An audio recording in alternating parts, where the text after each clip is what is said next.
The thing that I want to point out on the Northeast Adolescent Program, I'm going to skip the summer games, although they're good, but the Northeast Adolescent Program, I promised my colleague from Arkansas that I would talk a little bit about school-based clinics. This was the onset of school-based clinics in Harris County. And the reason that this came about was because he noticed in some of these other programs, and by he, although he's an engineer, he has surrounded himself with lawyers because he has the presence of mind to know he needs to do that.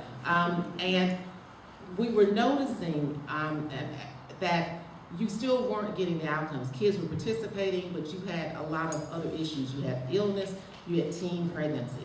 And teen pregnancy was a biggie in terms of why people weren't graduating.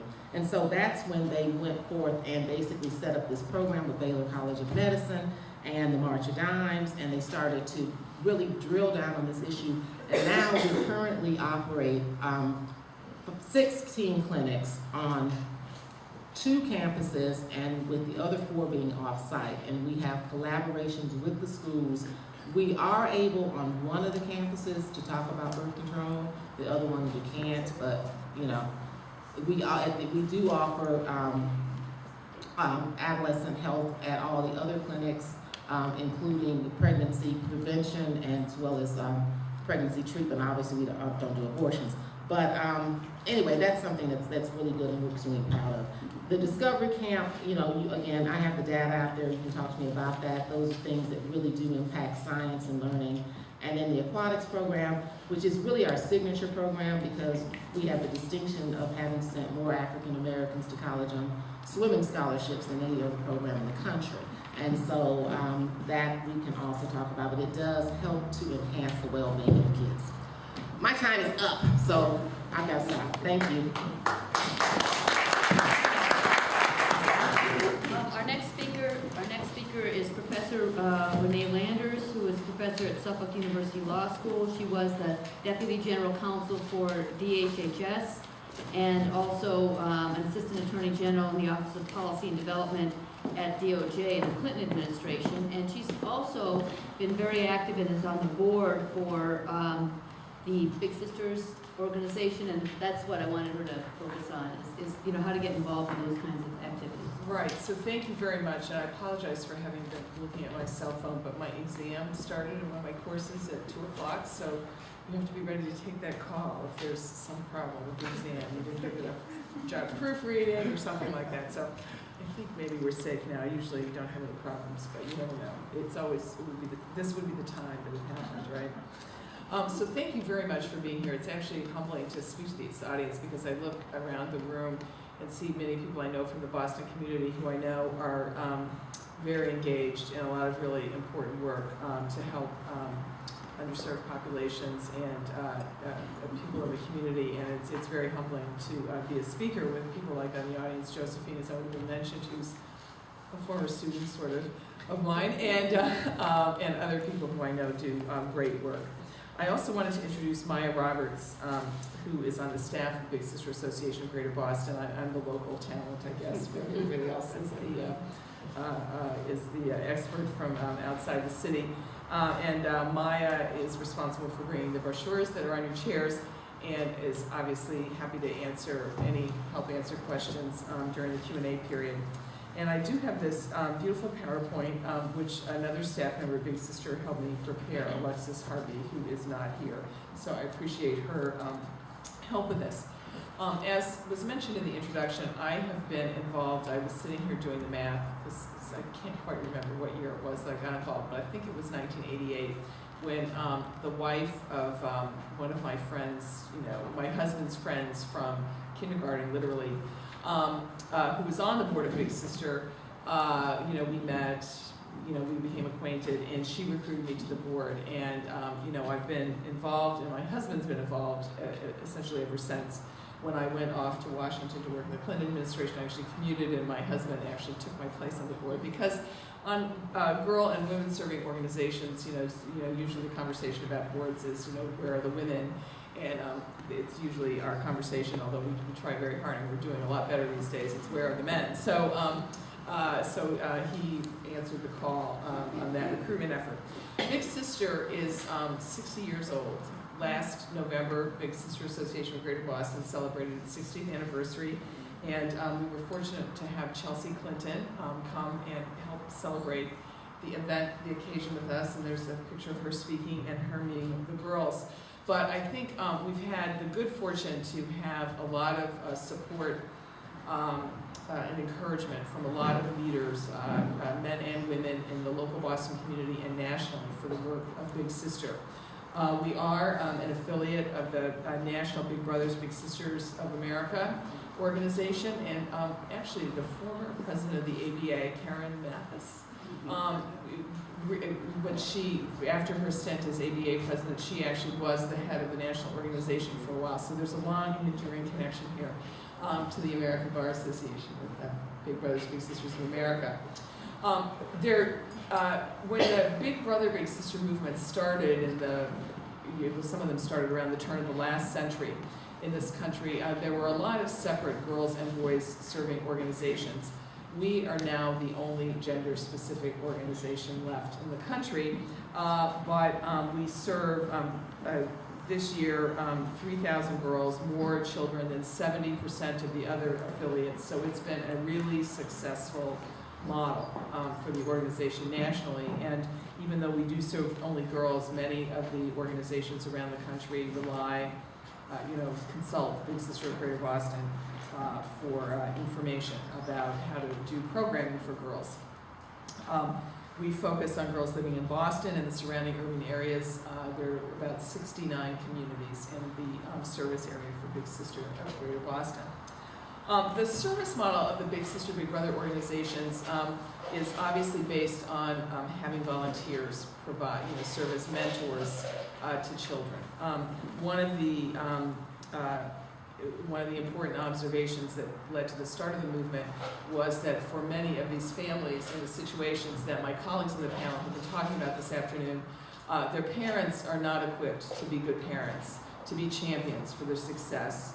And the schools are overwhelmed with children with very difficult home and family situations and community situations. And so the insight is that having a person whose job it is to be the friend to the child, the friend, the mentor, the advisor, the counselor, and to try to mediate some of the rough edges in the child's daily experience. Not to replace their family, not to replace the missing father, the missing mother. Most of these, I have a slide later, most of the girls live in single-parent homes headed by mothers. So it's not replacement of a parent or substituting, but really supplementing and supporting that family situation.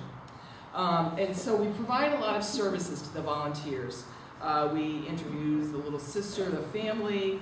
The organization views itself and the volunteers as partners with the parents, the guardians, whoever it is legally responsible for the child. And we try to match based on interests, personality, those kinds of things. That it's very touching to go to the Big Sister annual meeting, which is coming up next week, where Big Sisters and Little Sisters talk about the relationships, and almost to a person, a little sister wants somebody who's young and hip and cool, that they can kind of relate to, and then they get assigned someone who looks like me, right, or someone even more mature. And the initial reaction is disappointment, right? And where's that cool, hip, big sister? But eventually the relationship and the wisdom and the experience wins out, and they do develop very, very useful relationships. And so the Big Sister Association provides and requires volunteer training. There's a whole training program the volunteers have to experience because, as we've noted, some of the children are in really difficult situations. And it's just not just sort of didn't get a date for the prom, or the other girl had the same dress kind of problems in life. So and the training is conducted by experienced social workers. It's very professional, and those social workers remain as supports and oversights of these relationships going forward, checking in periodically, making sure the Big Sisters are meeting with the girls, and being resources to the matches and their families when any problems or really difficult situations occur. And the philosophy is that mentoring changes lives for the better forever, that there are lasting effects, lasting impacts on the lives of these girls. And if you were to look at Big Sister's annual report, which you can do online, I think it's available online, you'll see some really compelling stories about women who, there's a professor, where does Linda teach? Linda, I think the last name. In one of the colleges in here, in Boston. Right. And so, who was helped by a big sister. She wasn't even going to college. Her big sister had to go to college, get a master's degree, and as they say, the rest is history. One of the things that's been very important for nonprofits, and a lot of you who do volunteer work have probably experienced this in your own work, is that the funding agencies and organizations have been demanding more in the way of outcomes data, right? Healthcare is what I teach, so it's very fancy and very fashionable in healthcare right now too. And so Big Sister early on started to try to develop ways to measure the impact of the mentoring relationships on the lives of girls. And we're very fortunate that one of the leading experts, researchers in the country on mentoring, Jean Rhodes, moved to Boston a few years ago, and she's a professor at UMass Boston. And she has helped design some very rigorous research projects for us to try to drill down and test what works better in the mentoring field, and specifically in Big Sister and Big Brother programs. And some of the research has involved pre-relationship and post-relationship surveys to test the development of the little sisters, where they were before the mentoring relationship and after. And it's obviously at the 1 year point. I'll talk about the 1 year point in a minute. And there is evidence shown through this research that the mentoring relationship, after a period of time of developing mutual trust and empathy, and the minimum commitment for one-on-one Big Sisters is 12 months, because over experience and through this research we've discovered that is really sort of the basic time to have enough opportunity to develop a relationship, develop trust, and then to move on to encouraging greater development in the girls. And so all of these factors, the social and emotional development, cognitive development, identity development, as the girl sort of advances in those areas, those advances will have positive outcomes in terms of better grades, better emotional well-being, and better behavior. The research is available and accessible. If you want to know more, that would be a whole topic, a whole presentation in of itself to go through all the research in detail. So who are the girls that are served? There are 3,000 about this year. 70% live in Boston's neighborhoods. Their ages range from 7 to 15, and we support matches up through the girl being age 20, and after that, if they want to have a relationship, they're kind of on their own because everybody's a grown-up then. The girls served are predominantly Black and Hispanic, and as I mentioned earlier, 65% come from single-parent homes, and more than half receive free or reduced price school meals. And I do have in my office sort of a snapshot of statistics of the Boston public school population. And, as in most public school populations in major cities around the country, substantial numbers of children in this city also are eligible for free or subsidized school meals. And we know about the education gap. This is a quote from the Boston Indicators Report prepared by the Boston Foundation in 2000.